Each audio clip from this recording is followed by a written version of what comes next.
Hello everyone, তোমরা সবাই কেমন আছো? আশা করছি ভালো আছো, আর আমিও ভালো আছি। আজকে তোমাদের গল্পটা শোনাবো কলঙ্ককে নিয়ে।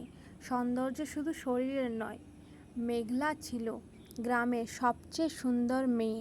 বড় বড় চোখ, লম্বা চুল আর মিষ্টি হাসি দেখে সবাই বলতো, এত সুন্দর মেয়ে এই গ্রামে আর নেই। কয়েক বছর পর তার বিয়ে হয় শহরের ধনী ব্যবসায়ী অর্ণবের সঙ্গে। বিয়ের প্রথম কয়েক মাস খুব সুখেই কাটছিল। অর্ণব মেঘলাকে খুব ভালোবাসতো। কিন্তু একদিন রান্নাঘরে কাজ করার সময় গ্যাস সিলিন্ডার থেকে আগুন লেগে যায়। আগুনে মেঘলার মুখের এক পাশ ও হাত মারাত্মকভাবে পুড়ে যায়। হাসপাতালে কয়েক মাস চিকিৎসার পর সে বেঁচে ফিরল। আগের সেই সৌন্দর্য আর রইল না। শুরু হলো মানুষের কথা, এত সুন্দর মেয়েটার কি অবস্থা হয়েছে, এমন স্ত্রীকে নিয়ে কিভাবে থাকবে অর্ণব। প্রথমে অর্ণব কিছু বলতো না, কিন্তু ধীরে ধীরে সেও বদলে যেতে লাগলো। বাইরে গেলে মেঘলাকে সঙ্গে নিয়ে যেতে চাইতো না। বন্ধুদের সামনে পরিচয় করাতে লজ্জা পেত।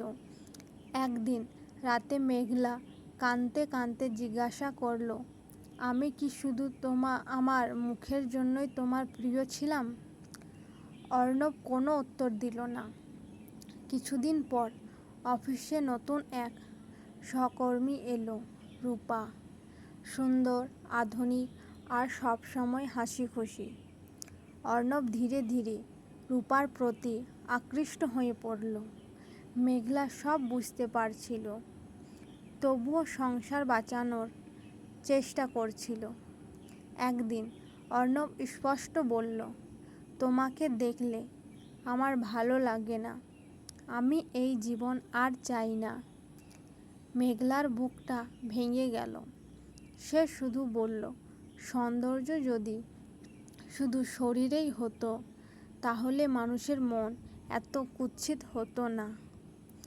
কয়েক দিনের মধ্যেই অর্ণব তাকে ডিভোর্স দিয়ে দিল।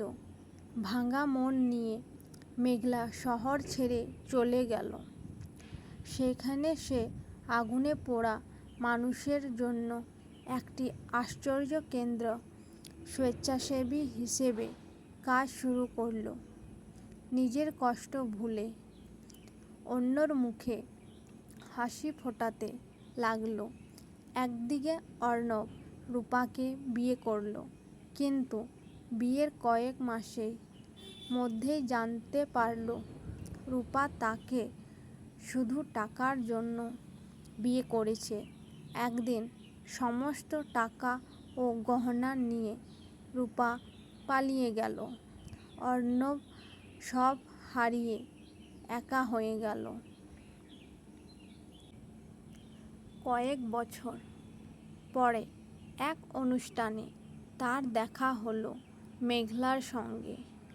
মেঘলার মুখে আগের মতো সৌন্দর্য ছিল না, কিন্তু মানুষের ভালোবাসা আর সম্মানে সে আজ সবার প্রিয়। অর্ণব চোখে জল নিয়ে বলল, মেঘলা, আমাকে ক্ষমা করে দাও, আমি তোমার মনটা দেখতে পারিনি।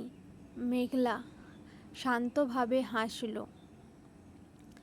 আর বলল, ক্ষমা করে দিয়েছি, কিন্তু মনে রেখো, শরীরের সৌন্দর্য একদিন হারিয়ে যায়, মানুষের মন আর চরিত্র সৌন্দর্য কোনোদিন মরে না।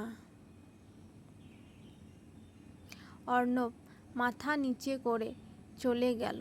সেদিন সে বুঝেছিল, কলঙ্ক শরীরের নয়, কলঙ্ক ছিল তার নিজের মনে। এখানে আমাদের গল্পটা সমাপ্ত হলো। তোমাদের কেমন লাগলো অবশ্যই কমেন্টে জানাও।